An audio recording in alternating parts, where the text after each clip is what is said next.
तामिळनाडूमधील Akhil Bharatiya football स्पर्धेत Gadhinglaj United football स्कूलची दमदार कामगिरी. 14 वर्ष गटात उपविजेतेपद तर 17 वर्ष गटात तिसरा क्रमांक. सूरज पवार आणि समीर चौगुले यांना सर्वोत्कृष्ट खेळाडूचा बहुमान.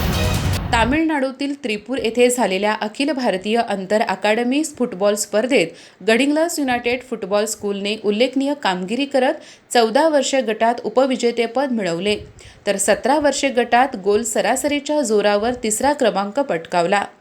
युनायटेड स्कूलच्या सूरज पवार आणि समीर चौगुले यांना सर्वोत्कृष्ट खेळाडूचा बहुमान मिळाला. त्रिपूर फुटबॉल अकॅडमीच्या मैदानावर गेले 2 दिवस ही स्पर्धा पार पडली. स्पर्धेत तामिळनाडू, केरळ, पाँडिचेरी आणि महाराष्ट्रातील 16 संघ सहभागी झाले होते. 14 वर्ष गटाच्या अंतिम सामन्यात गडहिंग्लज युनायटेड स्कूलचा केरळच्या YBK अकॅडमीकडून 4-1 असा पराभव झाला. सूरज पवारच्या पासवर अधिराज आगसगीने युनायटेडसाठी एकमेव गोल नोंदवला. मात्र केरळ संघाने अखेरीपर्यंत वर्चस्व राखल्याने युनायटेडला उर्वरित गोल फेडता आले नाहीत. स्पर्धेत सर्वाधिक 5 गोल नोंदवणाऱ्या सूरज पवारला सर्वोत्कृष्ट खेळाडूचा बहुमान मिळाला. 17 वर्षे गटातील उपांत्य फेरीत युनायटेड स्कूलला तामिळनाडू किंग अकॅडमीने 2-1 असे नमवले. पूर्वार्धात दोन्ही संघांमध्ये गोलशून्य बरोबरी होती. उत्तरार्धात किंग अकॅडमीने पहिले गोल करत आघाडी घेतली. त्यानंतर युनायटेडच्या कमरान अत्तारने गोलक्षेत्राबाहेरून जोरदार फटका मारत शानदार गोल नोंदवून बरोबरी साधली.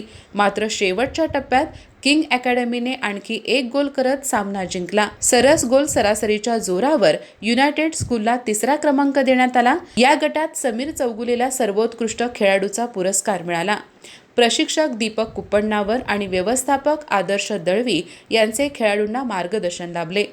14 वर्षाखालील उपविजेत्या संघात अभिषेक सासने, कार्तिक विक्रम चव्हाण, अधिराज आगसगी, श्रीराज सरदेसाई, सूरज पवार, आयान पटेल, मुआद शेख, अर्णव जोशीलकर, शाबीर हेब्बाळे, साई तिप्पे, श्रेयस चव्हाण आणि कार्तिक सुरेश चव्हाण यांचा समावेश होता. अधिक माहिती आणि ताज्या घडामोडींसाठी आजच आमचे चॅनल सबस्क्राईब करा.